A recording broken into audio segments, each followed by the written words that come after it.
but we're seeing a draining of the world's exchanges, at least everywhere else besides the COMEX, which is getting filled. But there's some interesting developments.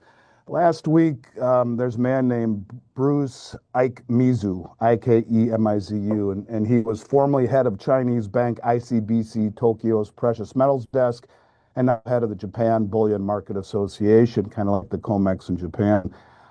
He says the market may already be broken. He says London, to what Alistair was saying, appears to have virtually no physical platinum available for delivery. He says it seems that there really is no platinum in local London Zurich, yet continues trading nearly 3 million ounces per day of London promissory note cash contracts for immediate platinum ownership and delivery. Something is about to break, he says. But this is something that we're seeing all over the place. It's not just in in London. It's we're seeing some really crazy, interesting things happen here in the United States as well. And I'll give you an example. Just if we just take a look, for example, at the first 3 days of the August contract. I've been screaming that we are watching these deliveries since November come in since the election that are ridiculous, that they're so far outside of what is normal. The people need to take notice that the people that are doing this are incredibly sophisticated and well-heeled. You do not see deliveries coming into the COMEX the way that we have been month over month over month over month over month since November and not take notice. Yet you don't hear a damn word by the mainstream. Okay, so the important things are ignored by the mainstream and are covered by guys like you and Alistair and myself and others in this industry who spend copious amount of time trying to dig.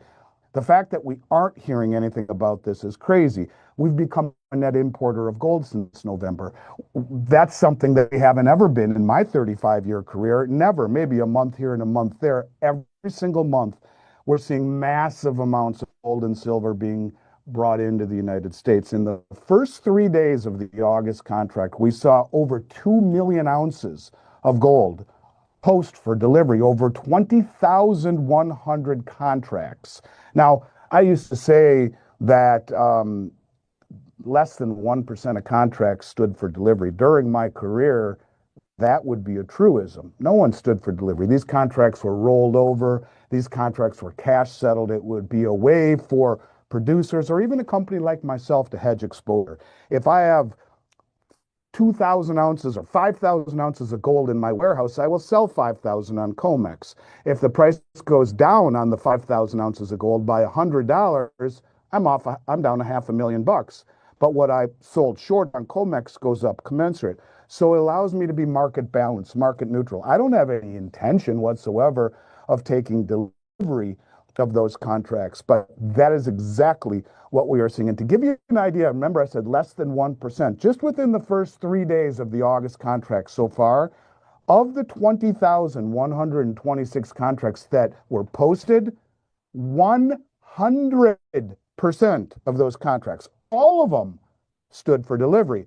That's $7 billion worth of gold that stood for delivery. Now, this is what we've been seeing nonstop. What is also interesting is that the majority of that gold, goodbye, left the exchange. Now, a lot of times people say, well, the stuff standing for delivery isn't leaving the exchange. It is leaving the exchange. And you ask yourself, who the hell's doing this? Who's got that kind of bread, that kind of liquidity? But we've been seeing this every single month, month over month over month over month over month. 4 billion this month, 8 billion this month. Now, there was an interesting chart that I saw, and I want to give credit where credit is due. I don't know who this is, but it's PM Precious Metals Bug on Twitter. And he says, I looked for the totals for the COMEX daily silver stock reports for the last few days. And this would have been from August 1st. It's August 1st, and then you had a weekend, the 4th, the 5th, the 6th, and the 7th, okay? 1, 2, 3, 4, 5 trading days. In 5 trading days, we saw 1.721192, 1,721,192 ounce, 1,721,192 ounces of silver that was received into COMEX, right? So you're talking a lot of money. Over 1.7 million ounces of silver came in to the COMEX. But what left for delivery, what was withdrawn out of the COMEX in that same period of time, 1,890,316 ounces. More silver left than came in. Now ask yourself this question. Where the hell is 1.9 million ounces of silver going to be stored if not in the COMEX vaults? Where's it going? Who's taking possession of it? And so when you talk about the potential of squeeze, you look in London, as Alistair said, they told us it's T plus 8 weeks. It's a T plus one settlement market, meaning T is trade day plus one is settlement. The third day, those bars better damn well be moving my direction because I own a company like I manufacture jewelry all over the world. Well, what do you mean my bars are 8 weeks delayed? Well, there's a shortage of manpower and trucks that the Bank of England tells us. Oh, I see. So the Bank of England doesn't have enough trucks to load my bars, but I've had this contract and I'm expecting the gold and silver because I have jewelry to make all around the world, but I got to wait 8 weeks. Well, that's what we're being told. Same thing here is being said. The head of the Japanese Metals Association is saying there is no platinum, yet they're trading 3 million ounces a day. If you listen to David Jensen, who's one of the great minds in my mind on what's going on in the LBMA, he will tell you that they trade, that there's 155 million ounce float of silver, the LBMA. That's the amount of silver backing the bars, right? But he says that they're trading 190 million ounces over that amount every day. But here's the interesting thing. He also says that those numbers are 10 times understated, the amount of trades, because they only post the final settlement numbers.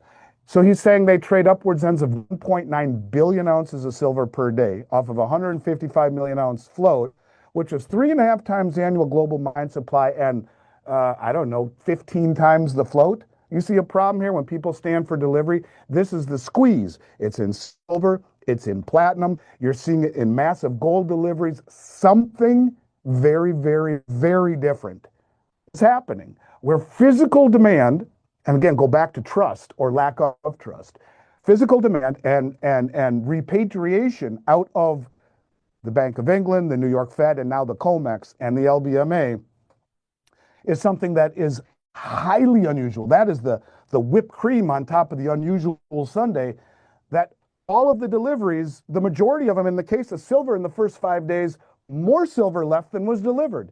And to see contracts post and as much as 100% of those contracts stand for delivery when the norm was 1% or less, this is the stuff that people need to pay attention to. Price is the ultimate tool of misdirection.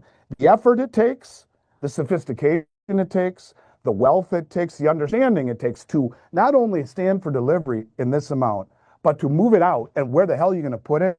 You're talking several semi-trucks worth of silver. Where is it going? Who's taking possession of it? Could it be the Treasury Department under the guise of the Exchange Stabilization Fund? So they'll say it's national security so they can keep their mouth shut and not tell Congress? Or is it Warren Buffett? Is it who the hell is it? Is it Elon Musk securing it for his production? I don't know, but I will say that a short squeeze is setting up in massive proportions based upon the deliveries and the exodus out of the exchanges and this ecosystem that all of the traders have gotten used to, where stuff flows back and forth between the US and London and Switzerland. It's broken. And it seems to be accelerating little by little by little. Then you wake up one morning, bang, there's no one stupid enough to sell at these prices. And then you start to see prices move eastward. You'll see prices that will have real material impact in Shanghai, in Dubai, in St. Petersburg, in Moscow, the new BRICS exchange. The people that are accumulating and producing more than we are and understand it, I believe, will ultimately compete with the West because of this crap for real price setting, for real price discovery, because the distortions have been created in the West. Shame on us. Shame on the folks at the Bank of England for doing this. And it's now being used against us in this manner where, yeah, go ahead. we'll take your stupid purse, but you know what? We're going to stand for delivery and we're going to pull it out of your exchanges and it ain't ever coming back. So I think Alistair's spot on. When you talk about a short squeeze coming, you can see it. It's just a matter of how long they're able to keep the ball up in the air. And I would never count out the ability of these Western banks to keep it up longer than we expect. But ultimately, mathematics will have its way and logic will prevail. So these numbers to me are more important than anything. The delivery numbers, that is. Gold and silver have once again captured the spotlight as America teeters on the edge of unprecedented financial and political instability.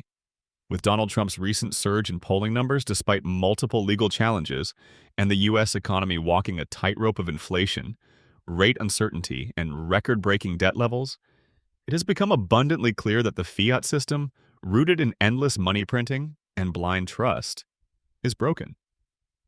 Gold and silver are not just alternative investments anymore. They are lifeboats in a storm of economic and institutional collapse. Every fiat currency in history has eventually failed. The US dollar, once backed by gold, now floats on the whims of policymakers and central bankers. The Federal Reserve claims to fight inflation, yet it created the very problem with years of near-zero interest rates and trillions in stimulus. And now, with CPI inflation numbers still sticky and consumer sentiment in freefall, they've cornered themselves into a lose-lose situation. Raise rates and tank the economy, or ease and ignite another inflation wave. Either way, fiat suffers, but physical gold and silver, finite, real, and time-tested, thrive. In the last few weeks, silver has quietly outperformed many other assets, pushing past key resistance levels while being largely ignored by the mainstream media. Gold, too, is testing all-time highs amid global central bank accumulation. Why are nations like China, Russia, and even Poland buying tons of gold while telling their citizens to hold cash? Because they know what's coming. They know the dollar is losing its dominance and that the next financial system won't be built on paper IOUs. It will be anchored to something real. Trump's return to the headlines isn't just about politics. It's about economic sentiment. His recent statements slamming the Federal Reserve and calling for a return to sound money are echoing louder than ever. Trump understands that Americans are losing faith in the institutions that manage their money. Confidence in the Fed is near all-time lows. The Treasury is issuing debt at a breakneck pace. Social Security is on track to go bankrupt. Meanwhile, the stock market continues to float on speculation, artificially supported by Fed jawboning and tech hype. But beneath the surface, cracks are forming, young investors are waking up. They're beginning to see the trap. Save in dollars, and you're guaranteed to lose purchasing power. Trust in stocks and crypto, and you're subject to manipulation and regulatory whims. The only assets with a 5,000-year track record of preserving wealth through every war, recession, and regime change are gold and silver. And right now, silver is arguably the most undervalued strategic asset on Earth. Not only is it a monetary metal, but it's also essential in solar panels, electric vehicles, and industrial applications. The supply is shrinking while demand is surging. This is not a speculative narrative. It's a supply chain reality. Meanwhile, America is sleepwalking into another debt crisis. With over $34 trillion in national debt and interest payments now rivaling military spending, the writing is on the wall. The government has no plan to pay it off. The only tool they have left is inflation. Silent theft through currency debasement. If you're holding dollars, you're the victim. Every printed dollar makes your savings weaker. Every stimulus check, every bailout, every new government program funded by the printing press, it's a transfer of your wealth to the state. Look at the banks. Regional banking stress has returned, and big names are warning of a new wave of collapses. If even one major institution falls, a domino effect could ensue. And with FDIC reserves under pressure and trust in banks declining, people are beginning to ask serious questions. What happens to my savings if the system locks up? If you can't hold it, you don't own it, and that's why physical metals are making a comeback. Gold and silver require no counterparty. They cannot be hacked, frozen, or inflated away. They don't rely on government promises or Wall Street gymnastics. In times of war, regime change, or collapse, like the world is inching toward now, they are the final fallback. Just this week, Trump warned that America is closer than ever to losing the dollar as the world reserve currency. That's not alarmism, it's fact. The BRICS nations are actively developing a gold-backed trading currency, and the world is watching. The petrodollar era is ending, and with it, the dollar's dominance. Gold and silver will outlive fiat. They have outlived every empire that thought it could print its way to prosperity, and they will outlive this one too. While Wall Street distracts you with AI stocks and debt-fueled bubbles, the smart money is quietly accumulating hard assets. If the monetary system resets, and history shows it always does, those holding metals will have purchasing power while everyone else scrambles for crumbs.